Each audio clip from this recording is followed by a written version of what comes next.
नमस्कार, मैं हूं निकिता और आप देख रहे हैं सत्यहिंदी.com। चलिए एक नजर डालते हैं अब तक की सुर्खियों पर। जम्मू कश्मीर में बिगड़ते हालात पर राज्यसभा सांसद कपिल सिब्बल ने कहा कि जवान लगातार शहीद हो रहे हैं। जब प्रधानमंत्री ने नोटबंदी की घोषणा की थी तब उन्होंने दावा किया था कि कश्मीर में हिंसा बंद हो जाएगी और आतंकवाद पर लगाम लगेगी। यह 2016 में कहा गया था, लेकिन घटनाएं होती रहीं। उसके बाद अनुच्छेद 370 को निरस्त कर दिया गया। कपिल सिब्बल ने कहा कि यह एक केंद्र शासित प्रदेश है, यानी सरकार वहां शासन कर रही है, लेकिन वे वहां क्या कर रहे हैं? रक्षा मंत्री कहते हैं कि वे पीओके को वापस लेंगे। गृह मंत्री का दावा है कि वहां स्थिति में सुधार हुआ है। राज्यसभा सांसद ने कहा कि लोगों को यह जानने का अधिकार है कि स्थिति कब सामान्य होगी। निर्दोष लोग मारे गए हैं। हम पीएम गृह मंत्री से पूछना चाहते हैं कि स्थिति कब सामान्य होगी और पिछले 10 सालों में क्या कदम उठाए गए हैं। देश जवाब चाहता है। वर्ली के BMW हिट एंड रन मामले को लेकर कांग्रेस नेता पृथ्वीराज चौहान ने कहा है कि आरोपी को उसके खून में मौजूद अल्कोहल को साफ करने के लिए 60 घंटे का समय दिया गया था। उसे सरकार का संरक्षण प्राप्त है। कांग्रेस नेता ने कहा कि हिट एंड रन के मामले बढ़ रहे हैं। हम इस घटना की निंदा करते हैं। आपको बता दें कि इससे पहले महाराष्ट्र के नेता प्रतिपक्ष और कांग्रेस नेता विजय वडेट्टीवार ने भी आरोप लगाया कि सरकार और पुलिस ने इस मामले को दबाने की कोशिश की है। मुख्य आरोपी मिहिर शाह को जानबूझकर गिरफ्तार नहीं किया गया क्योंकि वह नशे में था और यह खून के नमूनों में आ जाता। मैं कहूँगा कि पुलिस ने उसे छिपा दिया था। जब उन्होंने उसका 2 बार परीक्षण किया और खून के नमूनों में शराब नहीं पाई गई, तभी उसे पुलिस के सामने पेश किया गया। कांग्रेस नेता ने कहा कि मैं इस मामले की उच्च स्तरीय जांच की मांग करता हूं। हिट एंड रन मामले को लेकर विपक्ष के आरोपों का मुख्यमंत्री एकनाथ शिंदे ने जवाब दिया है। अभियुक्त को बचाने के आरोप पर सीएम शिंदे ने कल बुधवार को कहा कि विपक्ष हमेशा आरोप लगाता रहता है, उनके पास आरोप के अलावा दूसरा कोई काम नहीं है। मुंबई में देखो, कई बड़े प्रोजेक्ट शुरू हैं। मेट्रो, कोस्टल, अटल सेतु और कारशेड जैसे बड़े प्रोजेक्ट हम कर रहे हैं, लेकिन यह विपक्ष को दिखाई नहीं दे रहा। मुख्यमंत्री ने आगे कहा कि हिट एंड रन केस में मैंने पहले दिन ही पुलिस कमिश्नर से कहा कि इसमें कोई भी हो, कानून के सामने सब बराबर हैं, कोई बड़ा छोटा नहीं है। इस केस में जो भी दोषी है, गुनहगार है, उसको बख्शा नहीं जाएगा। उन पर कड़ी कार्रवाई होगी और जो देर रात तक चलने वाले पब हैं और अनैतिक ड्रग बेचने वाले जो लोग हैं, उनके खिलाफ भी कड़ी कार्रवाई करने का मैंने आदेश दिया हुआ है। आपको बता दें कि हिट एंड रन केस के अभियुक्त मिहिर शाह को कल बुधवार को मुंबई की एक अदालत ने 16 जुलाई तक पुलिस हिरासत में भेज दिया। वहीं उसके पिता और शिवसेना शिंदे गुट के नेता राजेश शाह को पार्टी से निलंबित कर दिया गया है। समाचार एजेंसी पीटीआई के मुताबिक Mumbai BMW hit and run मामले के मुख्य आरोपी मिहिर शाह ने पुलिस को बताया है कि दुर्घटना के समय वो ही कार चला रहा था जिसमें एक महिला की मौत हो गई और उसका पति घायल हो गया। अधिकारियों ने बुधवार को अब तक की गई जांच का हवाला देते हुए यह जानकारी दी। 24 वर्षीय आरोपी, जो 16 जुलाई तक पुलिस हिरासत में है, ने दावा किया कि उसके पास ड्राइविंग लाइसेंस है, लेकिन पुलिस को अभी तक दस्तावेज बरामद नहीं हुआ है। आपको बता दें कि पुलिस ने अब तक मिहिर शाह की मां, बहनों और दोस्तों सहित 14 लोगों के बयान दर्ज किए हैं।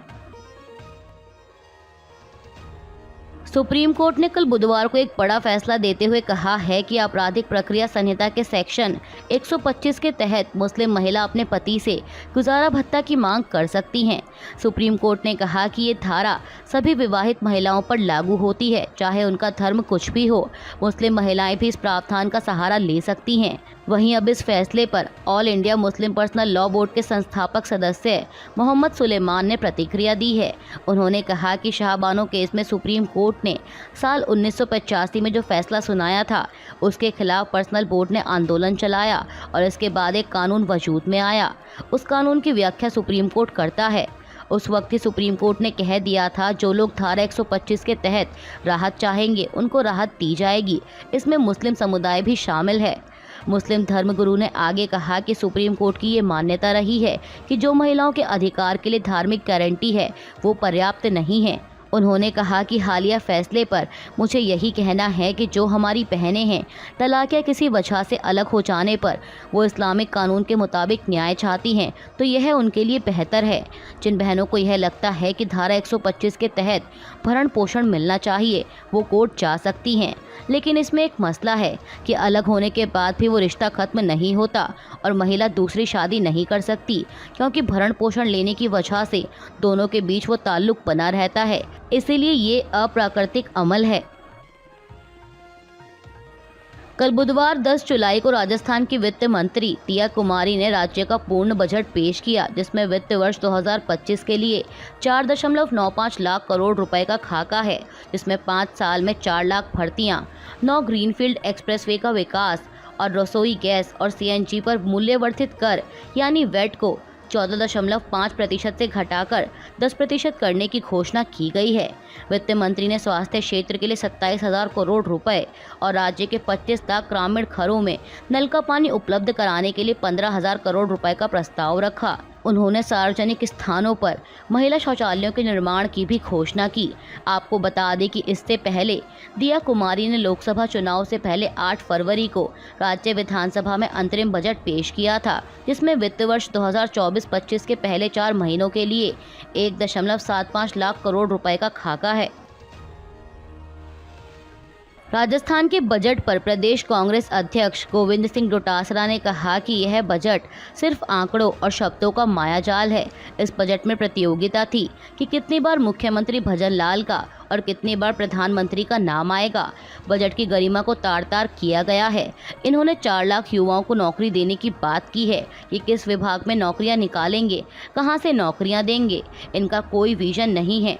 जब तक केंद्र सरकार का बजट पेश नहीं हो जाता, इनके पास कुछ भी नहीं है। यह बजट हवाई बजट है।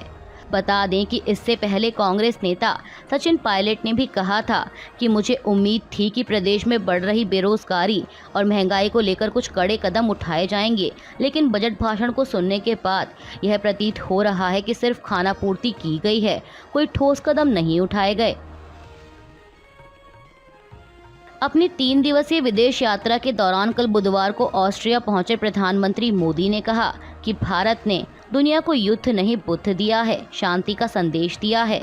उन्होंने भारतीय समुदाय को संबोधित करते हुए भारत की अर्थव्यवस्था, राजनीति, नीतियों और ऑस्ट्रिया और भारत के बीच ऐतिहासिक संबंधों का भी जिक्र किया। पीएम मोदी ने कहा कि भारत और ऑस्ट्रिया के रिश्ते ऐतिहासिक रहे हैं। करीब 200 साल पहले वियना की यूनिवर्सिटी में संस्कृत की पढ़ाई शुरू हो गई थी। उन्होंने गांधी जी की शिष्या मीराबेन का जिक्र करते हुए कहा कि उनका अंतिम समय वियना में ही बीता था। इसके साथ ही पीएम मोदी ने हाल ही में संपन्न हुए भारत के आम चुनाव का भी जिक्र किया। उन्होंने चुनावों के बारे में कहा कि अभी कुछ ही हफ्ते पहले हुए चुनाव में 65 करोड़ लोगों ने अपने मताधिकार का प्रयोग किया और इतने बड़े चुनाव के नतीजे कुछ ही घंटों में आ जाते हैं। प्रधानमंत्री ने इसका क्रेडिट भारत की चुनावी मशीनरी और भारतीय लोकतंत्र को दिया। पंजाब और हरियाणा हाईकोर्ट ने कल बुधवार को किसान आंदोलन के चलते बंद किए गए शंभू बॉर्डर को 7 दिनों के भीतर खोलने का आदेश दिया है। अब हाईकोर्ट के इस आदेश पर किसान नेता सरवन सिंह पंढेर ने कहा कि हमें हाईकोर्ट के आदेश की प्रमाणित प्रति चाहिए। हमें संभवतः गुरुवार तक यह मिल जाएगी। इसके मिलने के बाद हम अपने वकीलों से इस पर चर्चा करेंगे। हमने इस पर चर्चा के लिए 16 जुलाई को एक बैठक भी बुलाई है। आम आदमी पार्टी के पूर्व नेता राजकुमार आनंद ने कल बुधवार को भाजपा का दामन थाम लिया। इस पर प्रतिक्रिया देते हुए दिल्ली के मंत्री और आप नेता सौरभ भारद्वाज ने एक प्रेस कॉन्फ्रेंस के दौरान कहा कि राजकुमार आनंद ने आम आदमी पार्टी छोड़ दी क्योंकि वे पार्टी से नाखुश थे। हालांकि हर कोई जानता है कि उनके खिलाफ जांच चल रही है और वह जल्द ही भाजपा में शामिल होंगे। उन्होंने दावा किया कि उनके खिलाफ आरोप इसलिए लगाए गए क्योंकि वह दलित हैं और वह कमज़ोर नहीं हैं। सौरभ भारद्वाज ने कहा कि मैं सभी को याद दिलाना चाहता हूं कि दलित कमज़ोर नहीं हैं और यह उनकी वजह से ही है कि भाजपा 250 सीटों से भी कम पर ही सिमट गई। बता दें कि इससे पहले पार्टी सांसद संजय सिंह ने भी अनंत कुमार के बीजेपी ज्वाइन करने पर कहा था कि सारे दाग चुटकियों में धुले, मोदी वॉशिंग पाउडर। कांग्रेस नेता जगत सिंह नेगी ने कल बुधवार को एक प्रेस कॉन्फ्रेंस के दौरान भाजपा पर जांच एजेंसियों के दुरुपयोग का आरोप लगाते हुए कहा कि कांग्रेस के 121 नेताओं के खिलाफ छापे मारे गए और उन सभी को बीजेपी की वॉशिंग मशीन में धोया गया, लेकिन अरविंद केजरीवाल और मनीष सिसोदिया जैसे लोगों ने बीजेपी में शामिल होने से इनकार कर दिया, इसलिए उन्हें जमानत नहीं मिलती। कांग्रेस नेता ने कहा कि सीबीआई और ईडी सिर्फ बीजेपी की कठपुतली हैं। केंद्रीय मंत्री गिरिराज सिंह ने कहा है कि बढ़ती जनसंख्या आज देश के लिए चुनौती बन गई है।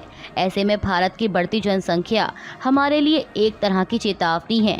उन्होंने कहा कि अगर चीन वन चाइल्ड पॉलिसी नहीं लाता तो दुनिया में 60 करोड़ लोग और होते। केंद्रीय मंत्री ने कहा कि भारत में हमारे पास सीमित संसाधन हैं, ऐसे में अब इस पर चर्चा करने का समय आ गया है। गजा में इजराइल की सैन्य कार्रवाई जारी है। इस बीच इजरायली सेना ने उत्तर में तेज होते सैन्य अभियानों के बीच गजा शहर के सभी निवासियों को दक्षिण से मध्य गजा पट्टी तक खाली करने को कहा है। विमान से गिराए गए पर्चे में सभी निवासियों को सुरक्षित मार्ग से खतरनाक युद्ध क्षेत्र को छोड़ने के लिए कहा गया है। वहीं इस पर संयुक्त राष्ट्र ने कहा कि गजा में दिए जा रहे निकासी आदेशों को लेकर वह बेहद चिंतित है। आपको बता दें कि युद्ध शुरू होने के बाद यह दूसरी बार है जब गजा शहर को पूरी तरह से खाली करने के लिए कहा गया है। अभी के लिए बस इतना ही। बाकी की खबरों के लिए बने रहिए सत्यहिंदी.com के साथ।